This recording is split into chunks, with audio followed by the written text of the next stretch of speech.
Hey guys, Tim here with AMZ Fusion, and today we're going to talk about virtual assistants. I was talking to a guy the other day that's an Amazon seller, and they were really surprised to realize that we don't have any virtual assistants in our business.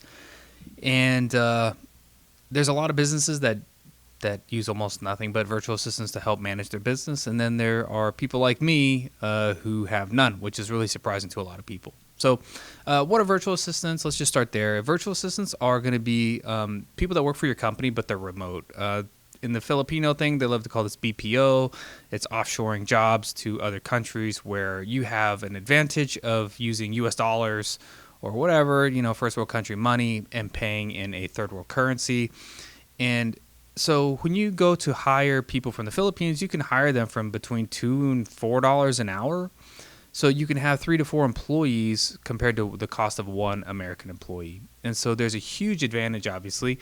And stereotypically, most of the virtual assistants in other countries, Philippines is the one that's most known for the Amazon space. But they work hard. They'll work 2 jobs. They just want to do well for their family, and so they're great workers. They try hard, and they work for very, very cheap compared to American rates. And so stereotypically, a virtual assistant is going to be your first hire in your Amazon business. And so that's what we did a long time ago. When we were actually buying products and stuff like that, we were prepping them at home. I mean, we had 18-wheelers coming to our house, picking up, dropping off stuff. I actually live in a little bit different situation. I have a big shop at my house.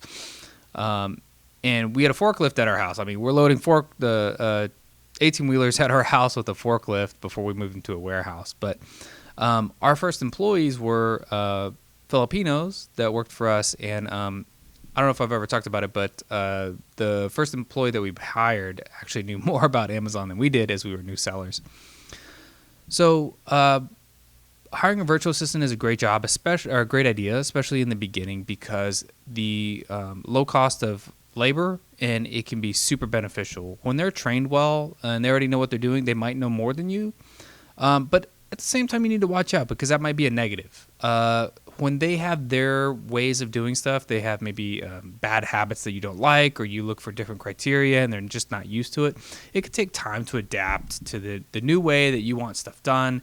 And so that's not always a great thing. So sometimes hiring a virtual assistant from the ground up and teaching them 100% it might be better. And that's just something you need to think about. How much time do you have? And don't forget, when a virtual assistant works for you, it's your responsibility to train them 100% to make sure they know what to do every time and follow your ways to help make the business successful. If you don't set them up for success, you're going to have failure. So just remember that.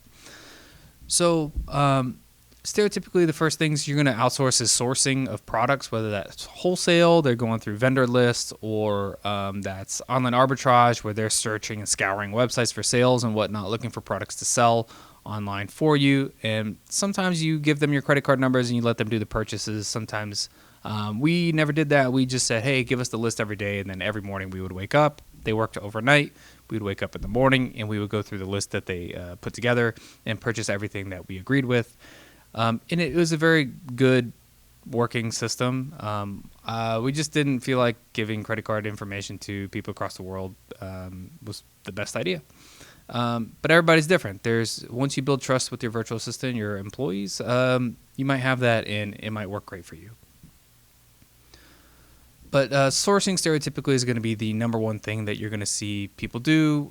Some sellers try to get virtual assistants to basically manage their entire business, from like restocking, creating shipments, sending all that shipment information to a 3PL, reordering, I mean, everything. And there's no reason that they can't do that. If you could have an employee here do that, there's no reason they can't do that there. And so I think it's fair to think that they can do that and allow them to do that, but you just really have to have that trust factor.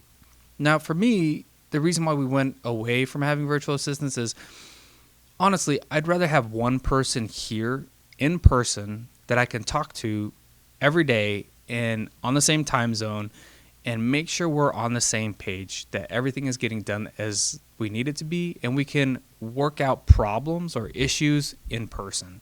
And that's the biggest reason we don't have virtual assistants anymore. We have 11 or 12 employees in our business and 0 virtual assistants. And I think we've seen our business grow and do better. We're purchasing more profitable products and we're staying on top of changes better than blindly outsourcing that to somebody across the world where you don't have good communication. You're chatting back and forth and maybe once or twice a week meetings like on webcam. It's just not the same in my mind.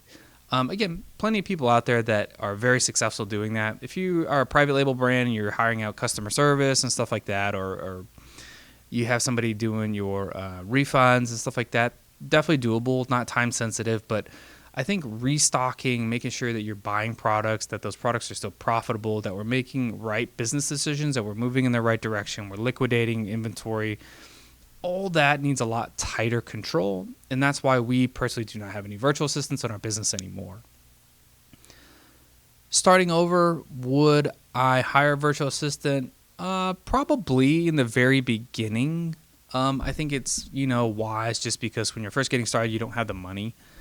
But like I said, over time, having somebody here that you can just pop into their office or call on the phone any time of the day during business hours is definitely worth its weight in gold. So, yeah, virtual assistants are great. Philippines is a great place to look for employees. English is quasi the main language there. So, low cost of labor, hardworking. English is great. There's a lot of people that have been trained and gone through these courses, and they'll show you these certificates and stuff like that. They've been through some Amazon training course. Again, you have to weigh it for yourself. Is that a benefit or is that a hindrance because they're not doing things the way you need them to? Or the worst thing that we've seen, and this happens all the time, guys, and it's something you really need to be aware of. These virtual assistants are hardworking people, and they're trying to provide for their family. And you'll see it, I've seen it many, many times. I've seen many, many people complain about this. One virtual assistant ends up working for 2 or 3 people at the same time.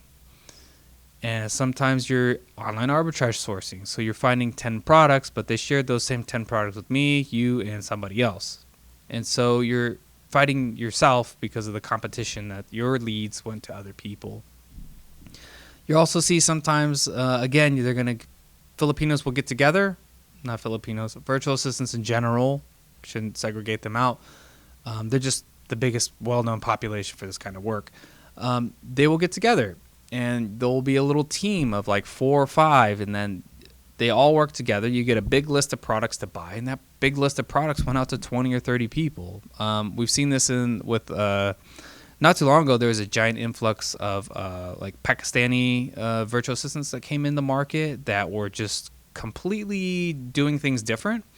They were just trying to sell individual leads, and they were trying to just spam it to anybody they can get. I found a great lead, and they would sell it to 20 people. And again, they're just trying hard for themselves and their families. But you have to weigh, again, the trust factor. Who are they working for? Are they only working for yourself? Working for you, excuse me. So definitely things to look for, definitely things to watch out for. Is a virtual assistant a great idea? In the beginning, yes. Long term, again, I think I would go with local employees as soon as you can afford them. But hopefully that was helpful. Hopefully that wasn't too much rambling. But all right, we'll see you tomorrow. All right. If that was helpful, like and subscribe, leave some comments. We'd love you to. And we'll see you tomorrow. All right, bye.